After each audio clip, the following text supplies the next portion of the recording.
الرحمن الرحیم ایاک نعبد و ایاک نستعین.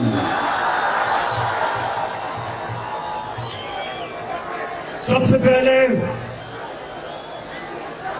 پہلے میں اپنی پنڈی اور اسلام آباد کی ٹیم کو مبارک دیتا ہوں، خراج تحسین پیش کرتا ہوں کہ آج دو شہروں نے وہ جلسہ کیا اسلام آباد کی پریڈ گراؤنڈ پہ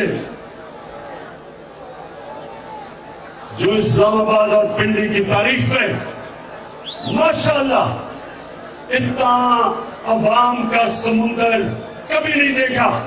تو مبارک ہو، خراج تحسین پیش کرتا ہوں آپ کو. اس کے بعد میں صرف ایک اپنے نوجوانوں آپ سب کے لیے بات کہنا چاہتا ہوں، سب کے لیے جو اندر گھس بھی نہیں سکے یہاں آپ سب کو، اور وہاں اوپر بھی سب بیٹھے ہوئے ہیں. ایک چیز آپ نے دھیان رکھنی کہ ہماری فیملیز اور ہماری خواتین بیٹھی ہیں، آپ کی ذمہ داری آپ نے ان کا دھیان رکھنا ہے. یہ ہمارا دین ہے، ہمارا فرض ہے کہ ہم اپنی بہنوں، بیٹیوں، ماؤں کا ان کی عزت کریں اور ان کی رکھوالی کریں. تو یہاں میں دیکھ رہا ہوں کہ کراؤڈ زیادہ بن رہا ہے، آپ نے بڑا دیکھ کے ان کا دھیان رکھنا. میں آج سب سے پہلے 26 مئی کی صبح جب میں اسلام آباد پہنچا، صبح کو میں نے فیصلہ کیا کہ ہم دھرنا نہیں دیں گے. اور میں آج آپ سب کے سامنے یہ بتانا چاہتا ہوں کہ کیوں میں نے فیصلہ کیا. کیونکہ مجھے پتا تھا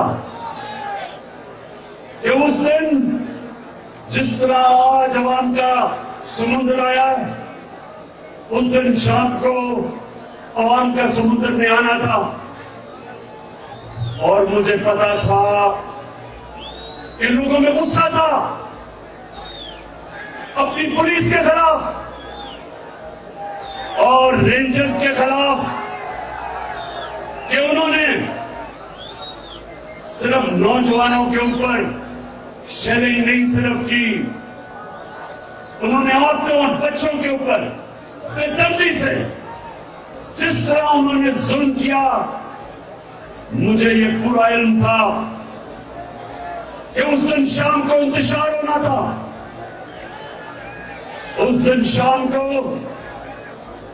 پولیس اور رینجرز کے سامنے میری قوم نے کھڑے ہو جانا تھا. میں نے اس لیے فیصلہ کیا کہ یہ قوم بھی میری ہے، پولیس بھی میری ہے، رینجرز بھی میرے ہیں. میں اپنی قوم میں انتشار نہیں پھیلانا چاہتا. میں تو صرف ایک مقصد کے لیے نکلا کہ امپورٹنٹ حکومت نامنظور. میرا مقصد صرف نکلنے کا ایک ہے کہ ایک امریکی سازش کے تحت یہاں کے میر جعفر اور میر جعفر نے، میر صادق نے مل کے انہوں نے سازش کی، ایک 22 کروڑ عوام کی الیکٹڈ حکومت کو ہٹایا. اور اس کے بعد اس ملک کے بڑے بڑے ڈاکوؤں کو ہمارے اوپر مسلط کیا. میں تو صرف ایک وجہ سے نکلا تھا کہ میں پیغام دینا چاہتا تھا سب کو، سارے اداروں کو، کہ قوم کدھر کھڑی ہے، قوم کیا چاہتی ہے، اور قوم کسی صورت ان ڈاکوؤں کو تسلیم نہیں کرے گی. میں تو اس لیے نکلا تھا، میں تو اپنے ملک کے اداروں کے خلاف جنگ لڑنے نہیں نکلا، میں اپنے ملک کا نقصان کرانے نہیں نکلا تھا. تو یہ سارے جو امپورٹڈ حکومت سب کان کھول کے سن لو. مجھے پتا تمہاری کوشش کیا. تم چاہتے ہو کہ ہم اپنی فوج سے لڑ پڑے. تم یہ چاہتے ہو کہ ہم اپنی فوج اور اپنی عدلیہ کے سامنے کھڑے ہو جائیں. کان کھول کے سن لو امپورٹڈ حکومت والوں. چیری بلاسم سن لو.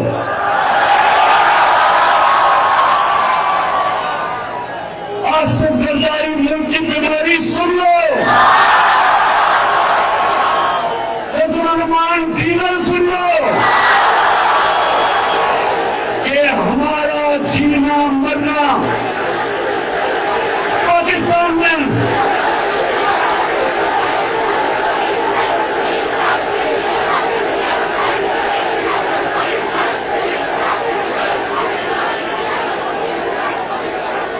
عمران خان کا کوئی باہر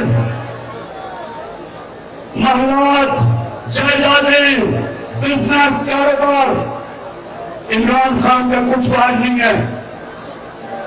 20 سال باہر کمائی کی سارا کچھ بیچ کے آج میرا مرنا جینا پاکستان میں. کبھی میں نے نہیں سوچا کہ باہر کا پاسپورٹ لے لوں. میں جب 18 سال کی عمر سے جب ملک سے گیا کبھی میرے ذہن میں یہ نہیں آیا کہ پاکستان کے علاوہ میں کہیں اور رہ سکتا ہوں. تو میں یہ امپورٹڈ حکومت کو پیغام دینا چاہتا ہوں کیونکہ تم لوگوں کا جینا مرنا پاکستان نہیں. نواز شریف جیسے اس کا اتفاق شروع ہوتا ہے ملک سے باہر بھاگ جاتا ہے. مشرف کے دور میں تم دبا کے باہر سعودی عربیہ چلا گیا. اس کے بعد واپس آیا ملک کو لوٹا. پھر جب اس کے کیس شروع ہوئے پھر واپس آ گیا اور اب پھر NRO کی انتظار کر رہے واپس آنے کے لیے. آصف زرداری کتنے سال باہر رہا. ان کی جائیدادیں پیسہ جو ادھر سے لوٹا وہ باہر ہے. ان کو کوئی فرق نہیں پڑتا. ان کو کوئی فرق نہیں پڑتا اگر پاکستان نیچے جاتا ہے. اگر روپیہ گرتا ہے ان کے ڈالروں میں پیسے ہیں. ان کی دولت میں اضافہ ہوتا. اگر یہ ملک نیچے جاتا ہے ان کو کوئی فرق نہیں پڑتا کیونکہ یہ تو پھر باہر جا سکتے ہیں. نواز شریف کے تو بیٹے باہر ہیں. برطانیہ کا پاسپورٹ دیا ہوا کہتے ہیں ہم پاکستان کے شہری نہیں. زرداری جب پریزیڈنٹ تھا تو 4 دفعہ دبئی نجی دوروں پہ گیا. نواز شریف 22 دفعہ لندن نجی دوروں پہ گیا. تو ان کو کوئی فرق نہیں پڑتا. یہ وہ لوگ ہیں. یہ سنیں میرے پاکستانیوں, یہ غور سے سنیں. یہ جب اقتدار میں تھا زرداری اس نے ناکامی کے ذریعے امریکی سپاہ سالار کو میسج دی. کیا پیغام دیا کہ امریکیوں کو کہا کہ مجھے زرداری کو پاکستان کی فوج سے بچا لو. پریزیڈنٹ ہوتے ہوئے پاکستان کی پریزیڈنٹ ہوتے ہوئے امریکیوں کو کہتا ہے کہ مجھے پاکستانی فوج سے بچا لو.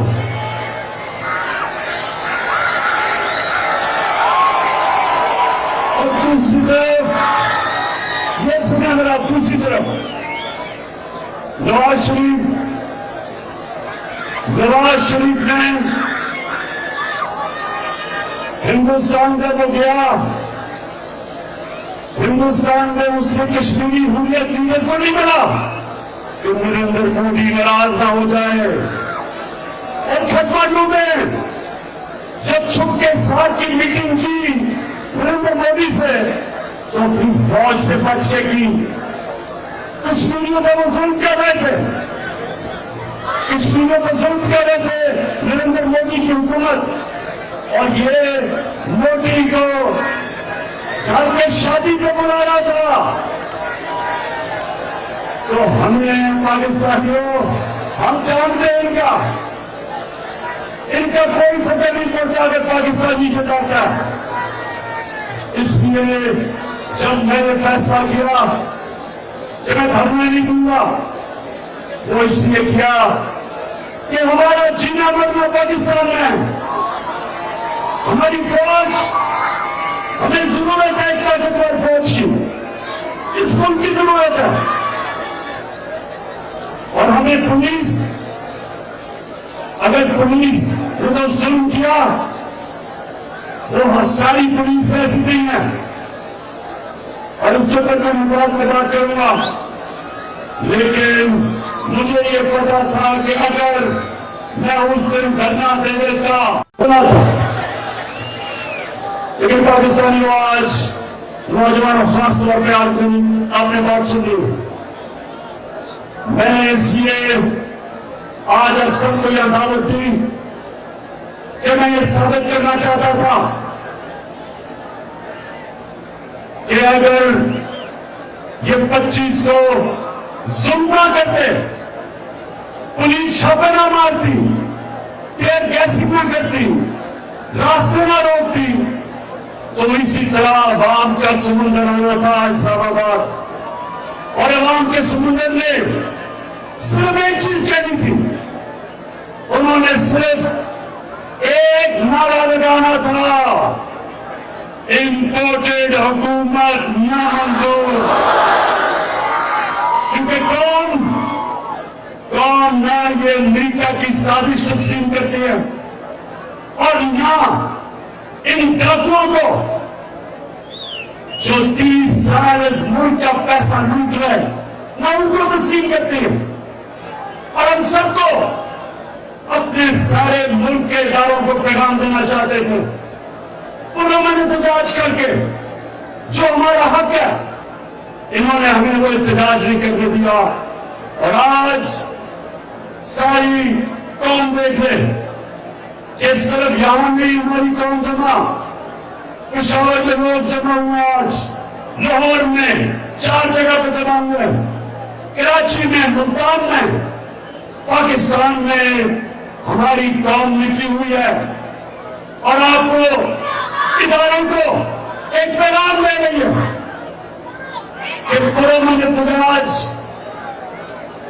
احتجاج آپ کو ایک پیغام دے رہا ہے، ابھی بھی وقت ہے کہ ان چوروں سے اس ملک کو بچا لو، کہ ہم سب کے ہاتھ سے کیم نہ نکل جائے، چاہو بھی نہیں تو نہیں روک سکو گے۔ اور تو پاکستانیوں، دوسری چیز میں آج آپ کو کہنے آیا تھا، لیکن پاکستانیوں غور سے میری بات سننا، کیونکہ میں پاکستان کے ساتھ پڑا ہوں، میرے ماں باپ ایک غلام ملک میں پیدا ہوئے تھے، ہندوستان میں انگریزوں کی غلامی تھی، ہمیشہ انہوں نے مجھے بتایا کہ تم کتنے خوش قسمت ہو کہ تم ایک آزاد ملک میں پیدا ہوئے۔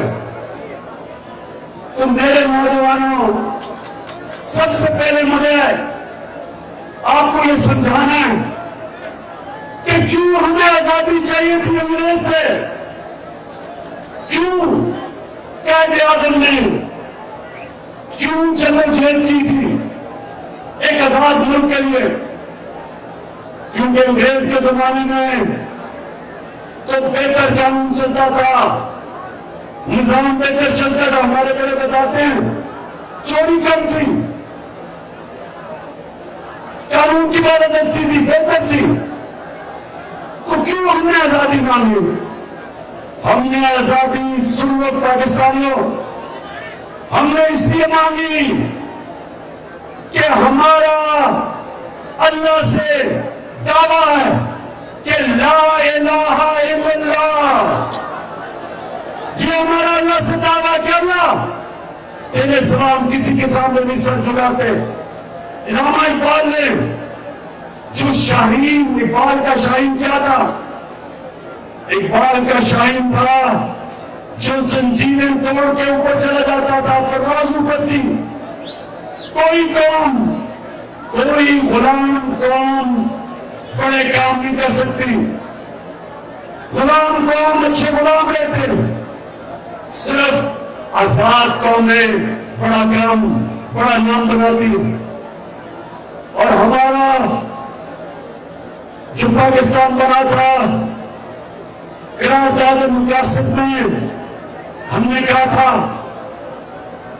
کہ ہم ایک اسلامی اطلاعی ریاست بنائیں گے، دنیا کو مثال دیں گے کہ اسلام کیا ہوتا ہے. علامہ اقبال نے اپنی شاعری سے بتایا، جگایا ایک غلام مسلمانوں کو کہ تم کبھی شاہین نہیں بن سکتے جب تک تمہارے غلامی کی زنجیریں زمین پر رکھتی ہیں آپ کو. اللہ قرآن میں کہتا ہے کہ میں نے تمہیں اپنی سب سے عظیم مخلوق بنایا ہے، اشرف المخلوقات. اور جب انسان پرواز کرتا ہے فرشتوں سے اوپر چلا جاتا ہے. شیطان کو کہا کہ آدم کو سامنے جھکو کیونکہ اس میں بڑی صلاحیت ہے. لیکن قرآن یہ بھی کہتی ہے کہ جب ایک انسان گرتا ہے تو جانوروں سے بھی نیچے چلا جاتا ہے.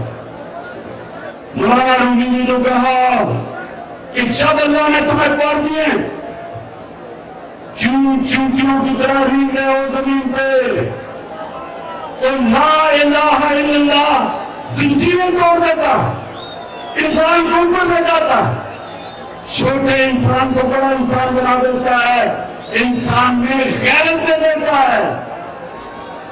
انسان میں غیرت آ جاتی ہے جب وہ کہتا ہے کہ اللہ تیرے سوا میں کسی کے سامنے نہیں جھکوں گا. تو اس لیے بنا تھا پاکستان.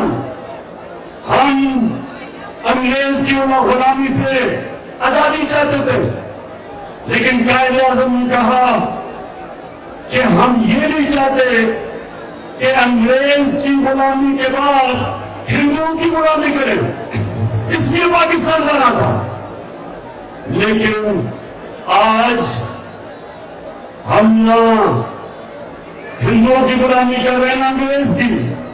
لیکن آج اگر ہم نے امریکیوں کی غلامی کرنی تھی تو پھر آزادی کی جنگ کیوں لڑی؟ میں نے جب پرائم منسٹر تھا تو میں نے فیصلہ کیا تھا کہ ہم نبی صلی اللہ علیہ وسلم کی سیرت اسکولوں میں بچوں کو پڑھائیں گے. کیوں پڑھانی تھی؟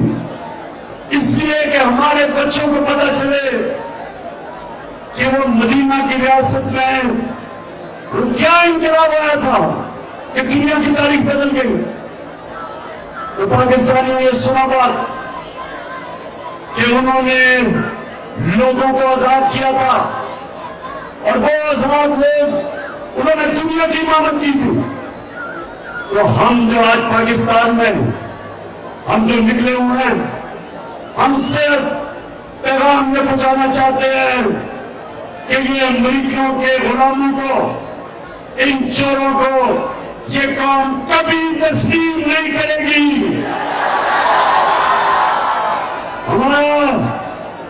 ہمارے عزیز لیڈر محمد صلی اللہ علیہ وسلم، انہوں نے جب تھوڑے سے مسلمان تھے، 2 سپر پاور تھی، انہوں نے ایک خط لکھا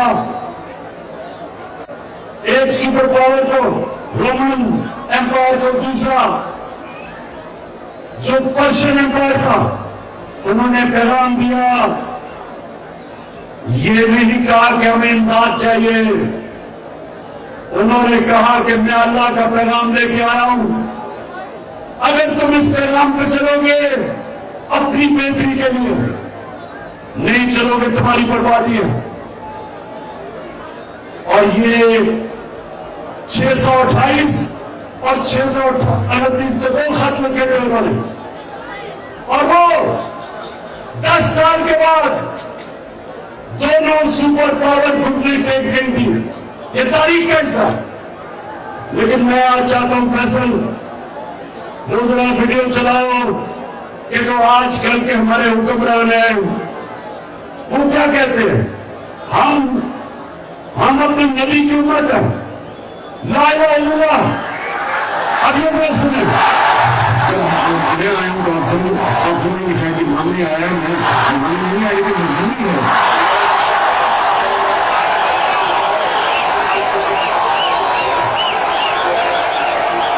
آواز نہیں آ رہی، آواز نہیں آ رہی.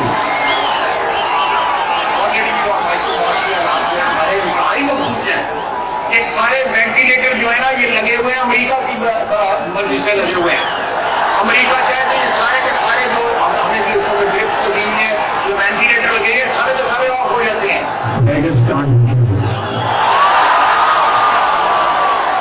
تو پاکستانیوں کے آپ کے لیڈر ایک کہتے ہیں کہ ہم بکاری ہیں، ہم بکاری ہیں اس لیے ہم امریکہ کی غلامی کر رہے ہیں. دوسرا کہتا ہے کہ ہمیں امریکہ نے وینٹیلیٹر پہ لگایا ہوا ہے اس لیے ہم مجبور ہیں غلامی کرنے کے لیے. میرا سوال ان دونوں کو ہے، ان دو پالیشنز کو دو. میرا سوال ہے کہ یہ وینٹیلیٹر کو لگایا کس نے؟ 30 سال تم 2 خاندان اس ملک کے اوپر حکومت کرتے رہے ہو.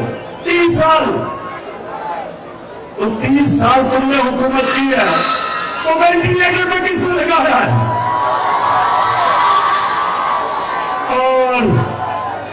اور ہمارا کرائم منسٹر کہتا ہے کہ ہم تو بکاری ہیں.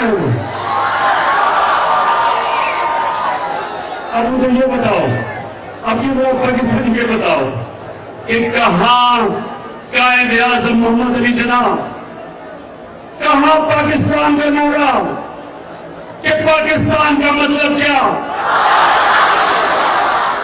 اور کہاں یہ امریکہ کے غلام، امریکہ کے جوتے پالش کرنے والے کہتے ہیں ہم امریکہ کے بغیر زندہ نہیں رہ سکتے. تو میں آج اب سب کے سامنے دیکھیں پاکستانیوں، آج میں پیغام سب کو دینا چاہتا ہوں کہ اگر کسی کا یہ خیال ہے کہ ہماری خوددار اور غیرت مند قوم ان کو مان جائے گی جو پیسے کے بت کی پوجا کرتے، پاکستانیوں ایک بات سنو، میں ضرور سے آخری شروع میں میری بات سنوں گی اور باتیں کرنی ہے. میں جب اس دنیا سے جاؤں گا میں اپنے اللہ سے، اللہ کے سامنے جب جاؤں گا تو میں صرف ایک چیز چاہتا ہوں کہ میں یہ چاہتا ہوں کہ جب میں دنیا سے جاؤں تو میرے جو نوجوان ہیں، میری قوم، وہ لا الہ الا اللہ کا مطلب سمجھ جائے. لا الہ الا اللہ کا مطلب، اس کا یہ مطلب ہے کہ اللہ تیرے سوا میں کسی کے سامنے نہیں جھکتا. اس کو بھی سمجھ جاؤ. بت صرف مٹی کے نہیں ہوتے،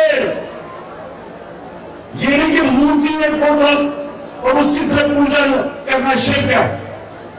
جو چیز جدھر آپ اپنے ضمیر کی قیمت لگا دیتے، جدھر آپ اپنی زمین کو بیچتے ہیں وہ شرک ہے. جدھر سچ اور حق کے راستے میں آپ کوئی بھی چیز لے آتے ہیں وہ شرک ہے. سب سے بڑا بت، پاکستانی اور نوجوان سن لو، سب سے بڑا بت خوف کا بت ہے. خوف لوگوں کو غلام بنا دیتا ہے. کبھی آج تک کوئی قوم،